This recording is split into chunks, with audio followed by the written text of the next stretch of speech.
listen to me. There has been, I'm telling you, Mr. Speaker, please, Mr. Speaker, please, with all due respect, I have been chased through the bushes for the past 3 months. I cannot come here and you tell me that I should be discussing the Economic and Social Council, our children out of school, our lawyers in jail, and all that is happening in West Cameroon. It means nothing to you. Where in your standing orders, Mr. Speaker, where in your standing orders do you have space for us to discuss the issues that have to do with the people of West Cameroon? You tell me, then I'll go and sit down. Because you don't seem to have an agenda for us. You don't seem to have it. So what are we supposed to do? It is also part of the humiliation. Mr. Speaker, yeah, I am now telling you that the person who ordered for my arrest, tell him I am here. He can come and take me from this National Assembly. And the people of West Cameroon would know that they don't belong here. I am being frank with you. The representatives of the people have the power to say it as it is, at any time. And if we come here and you shut us down, you want to kill those people out there. You want to kill those people out there.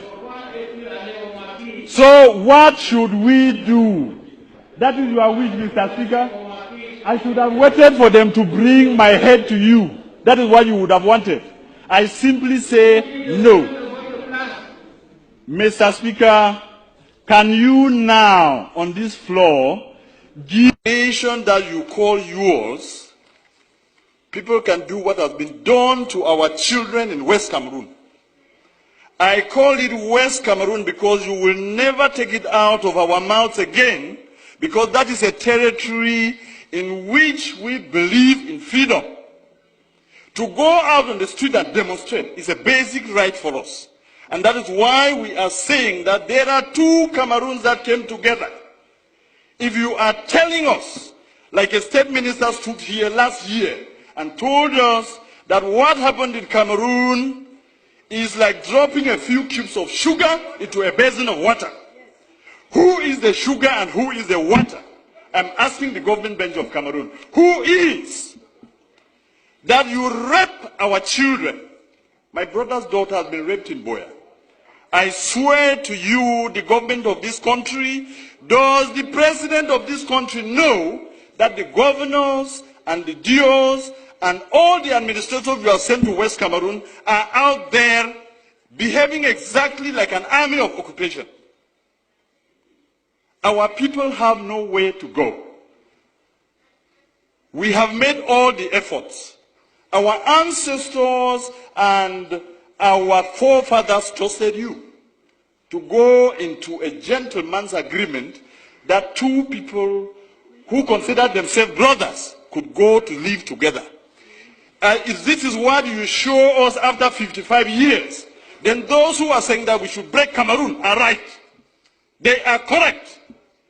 The people of West Cameroon cannot be your slaves. The people of West Cameroon are not, you did not conquer them in war. If this is what you are saying that we should live in, I say simply no, it will not work. How do you have an army that's supposed to protect children, step out there, beat them, and rape some? It is not heard of in any country. This is the 21st century, and anybody who does that, I cannot be willing for his government to pay the price. We will exact it on you, because you are making us believe that we went to the wrong place. What is there to say? I want the world to know and to have it on record that we have made efforts. I have sat with ministers and listened to them talk. The first one was the then Minister of Justice, Amadou Ali, 10 years ago. And I took my time, drove from Como to Yaoundé to tell him something is brewing out there. This thing that you people are sending gendarmes to beat people up and say all of these things, there is pain in West Cameroon. And as Minister of Justice, be very careful. What happens there? And he turned around, looked at me, and told me, Mr. Wilbur, it is your people who choose to come here. He is alive. He told me. Last week, I went to see the Minister of Higher Education, Professor Famindongo, and I told him the problems in Cameroon, the problem we have in West Cameroon, is the problem that will bring down Cameroon. If you do not handle it well, you will not know Cameroon as it is in a few months or in a few years. When people have had pent-up anger and pain, humiliation, for over 50 years, when it bursts out, you will never be able to control it. And I told him. And simply what he asked me was, qu'est-ce que vous allez faire? Because you have your army of occupation out in West Cameroon, you believe that when the people will rise, even if you took the whole of the French army and added to yours, you will never bring them down. And we have no need for that. We don't have any need for that in the 21st century. I was one of the believers in a unified Cameroon. And I want to tell this house that what has happened to those children in Buea University and in Bamenda has convinced me that the people who say Cameroon should go in two parts are correct. And there are more and more of us out there who now believe that it is the ultimate end. I listened the other night, an offer of 1,000 jobs, an offer of 2 billion francs for lay schools, and I laughed at myself. Are my people slaves? So you now take them to be your dogs, that you can beat and wound and maim, break their bones, then throw a piece of meat for them to fight over. It has to end. If we, the people of West Cameroon, have to continue doing what we are doing, it is because we believe that the more is always the merrier. When you have more people, you have more chances of surviving in life. If the more people who are the people of East Cameroon have proven to us that our blood means nothing, then it is time for us to say it will soon be over. I want to give you a quote here in this house that I borrowed from the American liberators. When injustice becomes law, resistance becomes a duty. The people of West Cameroon have a duty to resist your oppression. I call it oppression because of what I've seen in the field. Let me quote you another two instances. 3 weeks ago, there was an incident in Bangolan, which is a neighboring village to Jakiri, where I come from. And I don't know what it was about, and the Yandam officer was killed. And the forces of law and order, under the instructions of the SDO of Ngokitunya, move into Jakiri, a neighboring village, and take away 100 men. Just beat them up, break their bones, and then just leave them there. And I went to that place where he took these people, and I told him, Mr. SDO, you are going to release my people. He sent soldiers to me, and one of them told me, I said, I am the representative of these people because I'm a parliamentarian. And the young man turned around and asked me, et puis quoi? On n'est pas ici à Yaoundé. And he drew a line on the ground to tell me, if you cross here, you will see the consequences. Unfortunately for him, I happen to be a descendant of the warriors, so nobody draws a line before me. And I crossed, and I told him, shoot me. I told the SDO, release my people.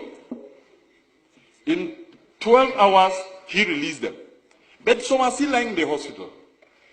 They beat and kicked a woman, and she miscarried, a pregnant woman. And nobody can question this. That is the reason in this master plan to finish our culture and our people. You have chosen that every single administrator or every commander of the army is from East Cameroon. That is why they sit there and they can kill the people without remorse. This has to end. Mr. President, Mr. Speaker, I want to repeat this quote. When injustice becomes law, resistance becomes a duty. We, the people of West Cameroon, will resist you, and if you want to take that territory by force, you will kill to the last man before you take it. And you can start from me today. You can start from me. It has to end. Somebody has to know that this is not how you treat a people. 50 years is too long. 50 years is a very, very long time. And we come here and sit just talking about the budget. You normalize murder. You normalize rape. Mr. Speaker, I am sorry to tell you that this is part of the resistance. You will hear me to the end. When injustice becomes law, resistance becomes a duty. It is my duty to defend my people. You will not stop me because of lack of time. Or if you want to, you can call your brutal gendarmes to come and kill me here. I will not.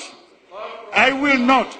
I want you to hear this, Mr. Speaker, that my people are suffering, and that the cube of sugar that was defined in this house, are you just angry, Mr. Speaker, that the person you considered your slave, a slave has risen in the master's house and is asking a question? I have, Mr. Speaker, I'm telling you, this is part of my resistance, and you will hear me to the end. Bring the brutal soldiers who raped our daughters to take me out of here. I will say it to my end. I will say it to the end.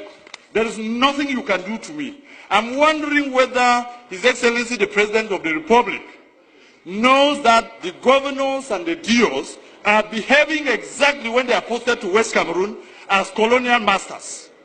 When they abuse people and insult them and do all they have done, we have to resist, and we have to tell you our people will not be brought down because we came into this union as equal partners.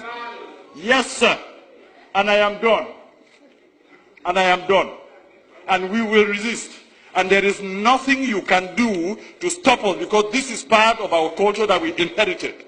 You people who fear every administrator and every ruler, we challenge our rulers, we take them to task, and that is why they are accountable. Thank you very much.